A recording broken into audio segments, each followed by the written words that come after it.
De l'Atlantique au Pacifique, c'est en affrontant l'océan que l'on devient champion du monde.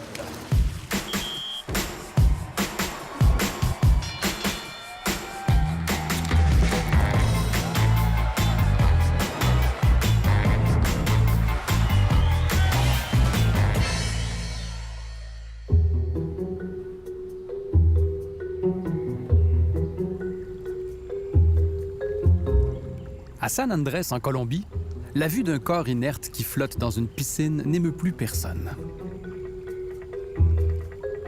C'est parce que c'est là que s'y entraîne Walid Boudiaf, un des meilleurs plongeurs en apnée au monde.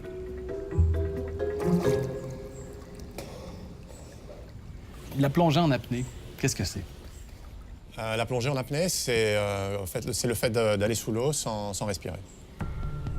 Oui, c'est simple que C'est ça. retenir sa respiration et, dans notre cas, aller le plus profond possible sous l'eau.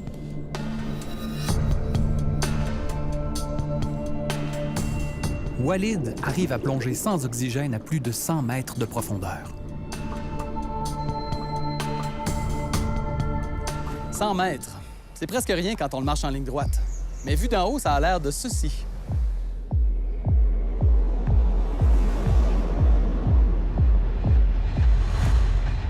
Imaginez-vous maintenant que vous devez nager jusqu'à moi et remonter tout en maintenant votre souffle.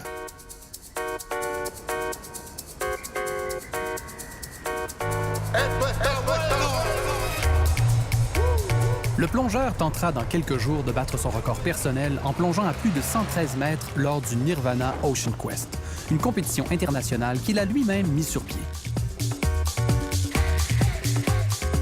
C'est une compétition assez jeune, c'est la 3e édition. Ça a pris de plus en plus d'envergure dans les dernières années. Et cette année, on a le champion mexicain, on a le champion taïwanais aussi. Donc il y a en fait un spectre très varié de personnes qui viennent ici.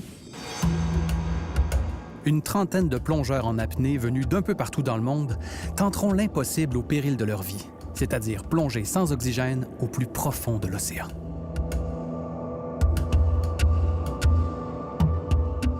Quels sont tes objectifs pour cette année, pour la compétition? Pour cette compétition, mon objectif, c'est d'améliorer ma performance, ma perf de l'année dernière, 113 mètres, c'est-à-dire tenter 114, ce qui représenterait un nouveau record national.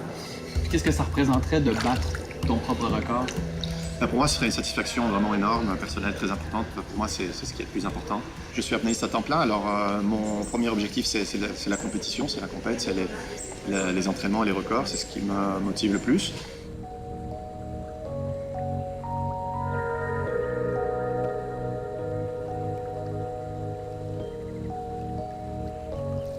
L'apnée, ce n'est pas une question forcément de don ou de capacité surhumaine. C'est plus une préparation, c'est un travail, c'est un entraînement.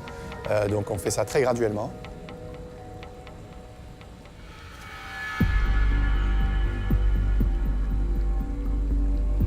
La piscine, ça permet de travailler la technique.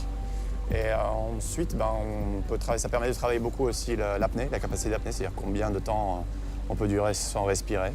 Donc c'est vraiment une discipline qui est très exigeante au niveau hypoxique. Donc on doit être capable de tolérer des niveaux très bas d'oxygène.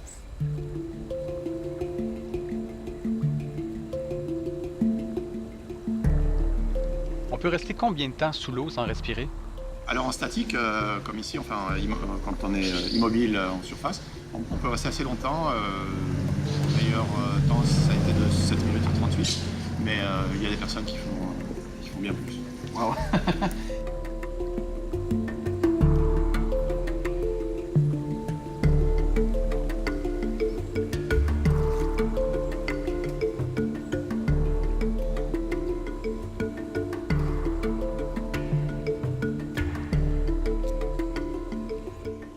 Outre sa combinaison de plongeur, l'équipement principal de l'apnéiste est une corde. C'est cette tige longue de plus de 160 mètres qui permettra aux différents plongeurs de descendre dans les profondeurs de l'océan. Mais trouver un endroit pour déployer cette corde pas trop loin du rivage n'est pas chose facile. C'est pourquoi les lieux de compétition d'apnée en profondeur sont plutôt rares sur la planète.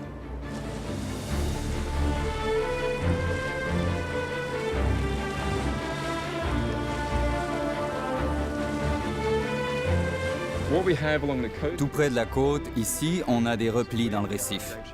Et c'est dans une zone plus profonde qu'on va plonger. On a donc une bonne profondeur, 200 mètres, près du rivage, bien protégé. Un site exceptionnel. C'est ici, sur cette petite plateforme flottante de 10 pieds par 10 pieds située à quelques centaines de mètres de la berge, qu'aura lieu la compétition.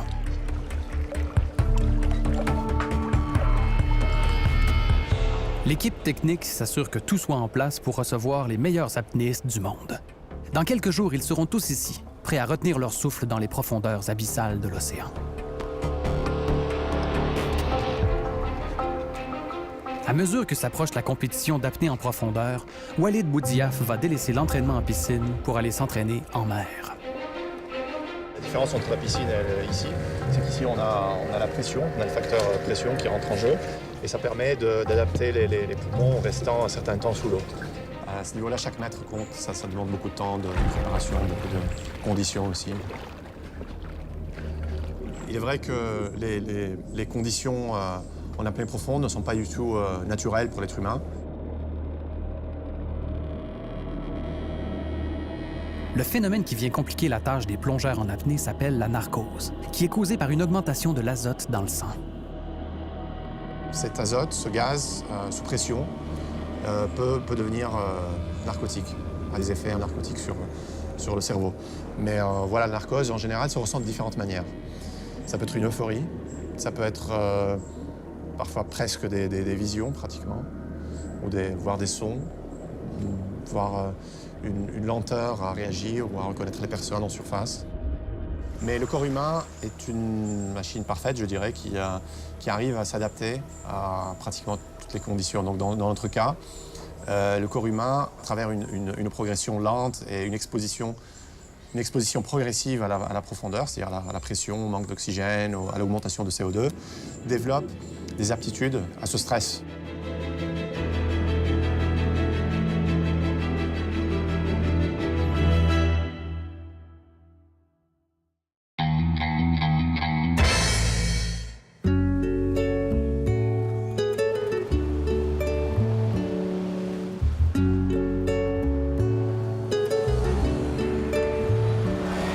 La veille du début de la compétition, les athlètes commencent à arriver sur le site afin de prendre le pouls de la place. Chaque plongeur aura le choix de compétitionner dans une des 3 catégories de plongée.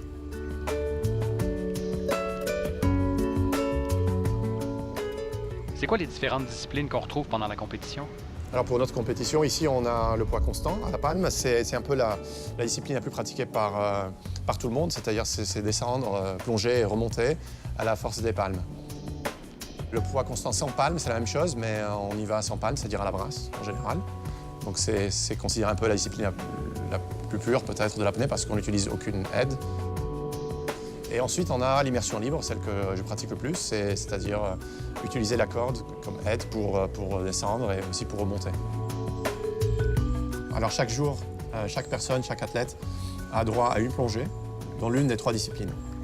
Donc la veille, ils doivent annoncer, donc on doit écrire ce qu'on doit faire, combien de temps ça va nous prendre, et la discipline, la catégorie. Ça se fait en secret, pour pas qu'on sache ce qu'a fait l'autre, ce que veut faire l'autre. Et puis des fois, certaines personnes essayent de deviner un peu ce que va faire l'autre pour annoncer 1 mètre de plus, voire 2 mètres. Je compare ça un petit peu à un jeu de poker où on fait ses annonces et ensuite on regarde les cartes. Qui sont les compétiteurs qui pourraient venir brouiller les cartes? En immersion libre, je pense que la personne plus proche, c'est le Mexicain, Alejandro Lemus. Alejandro Lemus plonge légèrement moins profond que Walid Boudiaf. Par contre, il compétitionne dans les 3 catégories d'apnée. Il a donc l'opportunité, s'il performe bien, d'accumuler plus de points que Walid et de gagner le concours cumulatif. S'il veut espérer dépasser sa marque personnelle de 113 mètres, Walid ne doit négliger aucun détail dans sa préparation. Et si la nervosité se fait sentir à moins de 24 heures de l'événement, il doit trouver le moyen de la chasser. C'est un sport qui est très lié un peu, que les gens associent beaucoup à un certain mysticisme, à des pratiques comme le yoga, comme le tai chi, comme des techniques orientales. Mais bon, pour moi je réalise des exercices respiratoires et de yoga qui me permettent de travailler la cage thoracique, le diaphragme, beaucoup de visualisation, d'exercices de méditation profonde, voire même d'hypnose.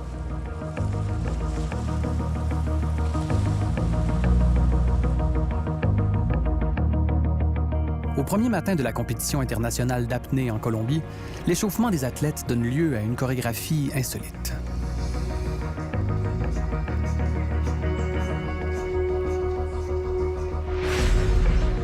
Chaque geste doit être rigoureusement répété par les plongeurs avant de se lancer tête première et sans oxygène dans le fond de la mer. Chacun leur tour, à heure fixe, les compétiteurs se rendent ensuite sur la plateforme de départ.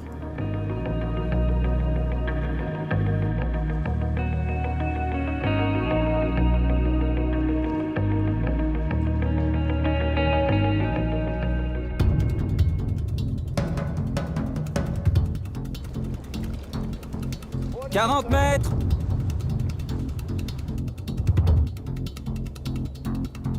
Comme preuve de leur réussite, les plongeurs doivent ramener à la surface un bout de feutre collé sur la corde à la profondeur déterminée.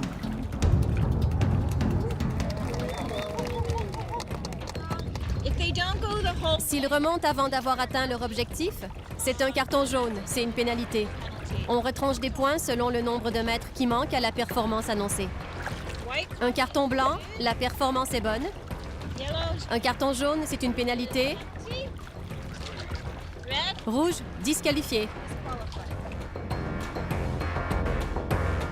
Comme l'apnée est une discipline à haut risque, chaque plongée est encadrée par un protocole pointu et rigoureux. Le protocole est très strict. Quand ils remontent à la surface, ils doivent enlever leur masque et aussi leur pince-nez s'ils en portent un.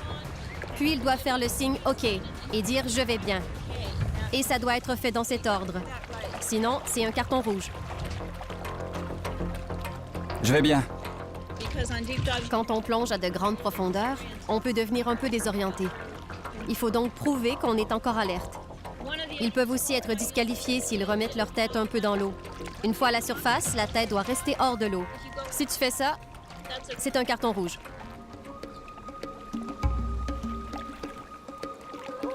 C'est maintenant au tour du plongeur mexicain de tenter une plongée à plus de 100 mètres.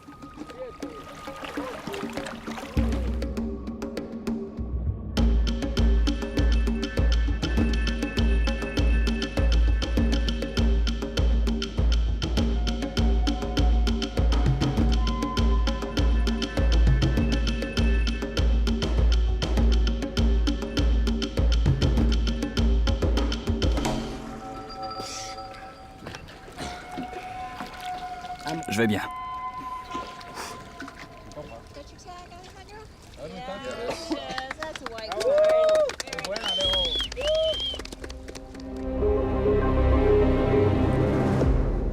Alors que Walid se prépare à entrer en scène, l'équipe technique doit placer la corde à la marque la plus profonde de la journée.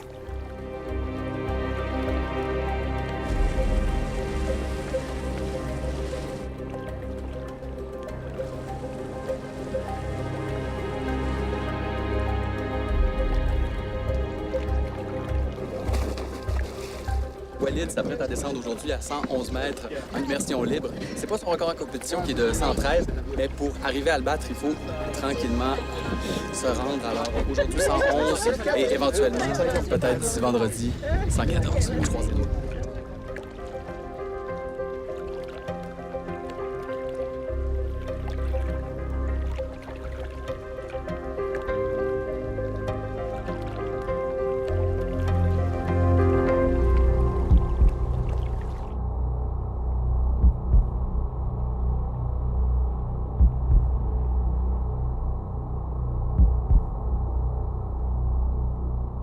Est-ce que la noyade est une éventualité? Est-ce que c'est quelque chose auquel vous pensez? Dans notre sport, en général, on ne se noie pas. Par contre, l'accident le plus fréquent, c'est la syncope. Donc la syncope, ou le blackout en anglais, ça survient lorsqu'on a des niveaux d'oxygène trop faibles, trop bas. On appelle ça l'hypoxie. Donc en fait, on perd connaissance. On perd connaissance parce que le corps, il a envie de se protéger. Donc ce qu'il fait, c'est qu'il éteint l'organe qui consomme le plus d'oxygène, qui est le cerveau. Donc ça, c'est un peu le mécanisme du blackout. C'est quelque chose qu'on ne veut pas voir. C'est la raison pour laquelle on réalise tous ces protocoles et toutes ces choses. Para adentro. Inspire, Para adentro. inspire. Para adentro. Para adentro. Dos clics. Je vais bien. Respira, respira, respira. Respire, respire, Para respire, adentro, para respire. adentro. Walid. Walid, inspire.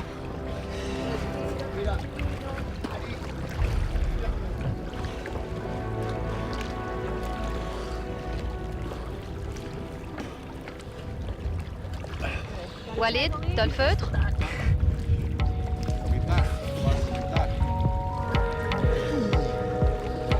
Beau travail.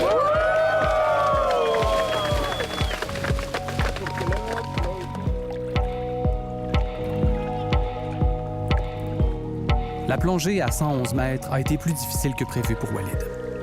Il doit maintenant décider officiellement s'il tentera de battre son record en plongeant à 114 mètres demain.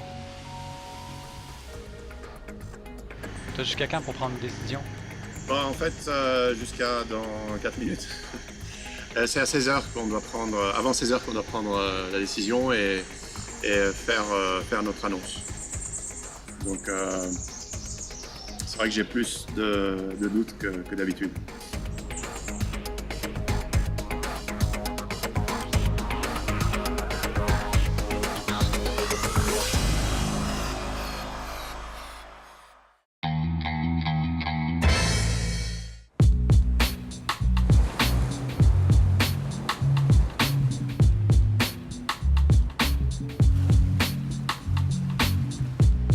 Dernier jour de compétition à San Andrés, en Colombie, durant lequel les meilleurs apnéistes du monde tenteront de pousser plus loin les limites de la plongée en profondeur sans oxygène.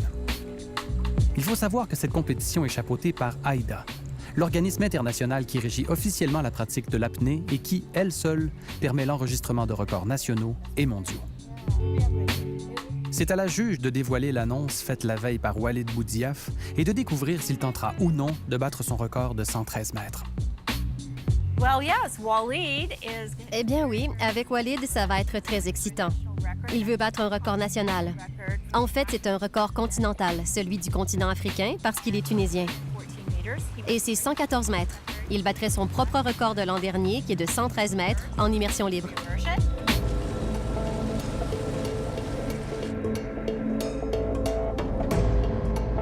Avant ma plongée, ces minutes-là sont très très importantes pour apprendre un peu à contrôler les sensations qui vont suivre durant la plongée. On peut ressentir des sensations d'angoisse, je dirais, un peu sombres, mais j'arrive à les contrôler en étant vraiment très, très lucide, très zen, très calme durant les secondes et les minutes avant mon immersion. Walid Boudiaf, de la Tunisie. Immersion libre, 114 mètres. Tentative de record national. Allez, Walid.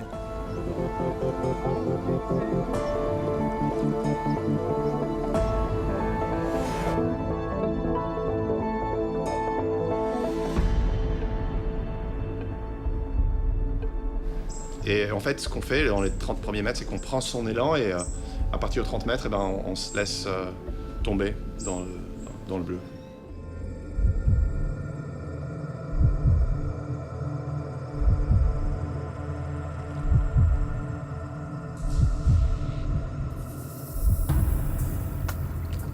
OK, donc l'eau sonore qui est rendu à 100 mètres.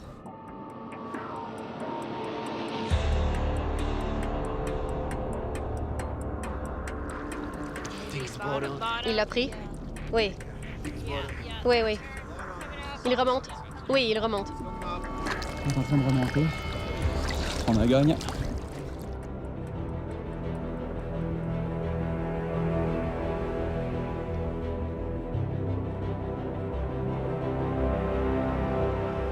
Allez, Walid.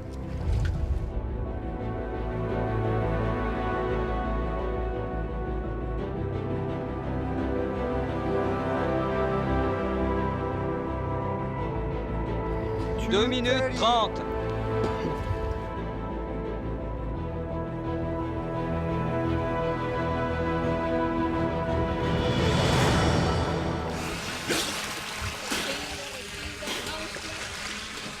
Je vais bien. Ton passe-nez. Ton passe-nez. Je vais bien.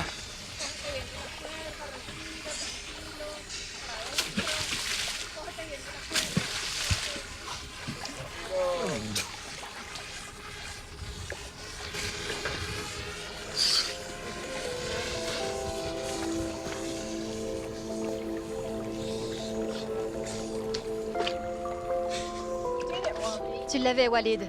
Mais tu t'es disqualifié toi-même, malheureusement. Je suis vraiment désolée.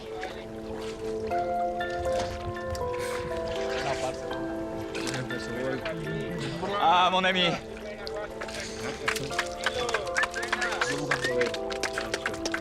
si j'ai bien compris, c'est rendu à 114. Je pense qu'il y a eu un pépin à la sortie. Il y a un manque au protocole. Je pense qu'il a mis sa bouche dans l'eau. On n'est pas supposé, donc il y a un carton rouge.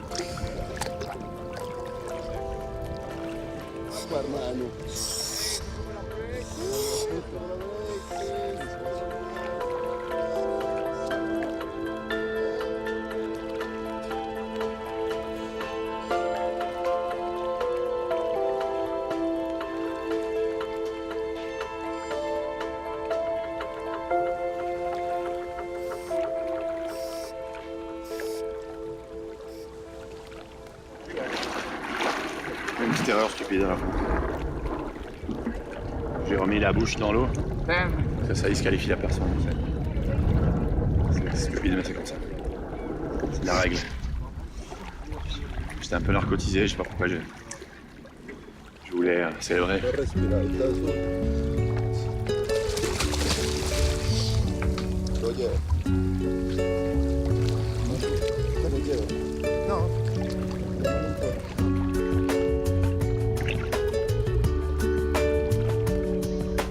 Si la déception est grande dans le clan tunisien, c'est un sentiment contraire qui anime la troupe mexicaine qui peut célébrer la superbe performance de son porte-couleur, Alejandro Lemus. Bien qu'il n'ait pas plongé aussi profond que Walid, il a réussi de très belles plongées dans les 3 catégories.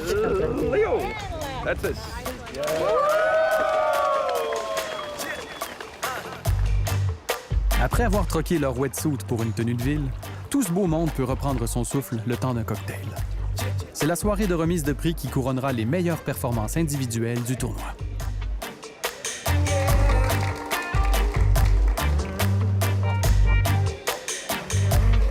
Et si Walid est celui qui a réussi la plongée la plus profonde à 111 mètres, sa médaille est tout de même teintée d'amertume. C'est pas si mal. Non, c'est pas si mal. On essaiera de faire encore mieux la prochaine fois. Je le souhaite. Merci beaucoup, les gars. Bravo. Merci.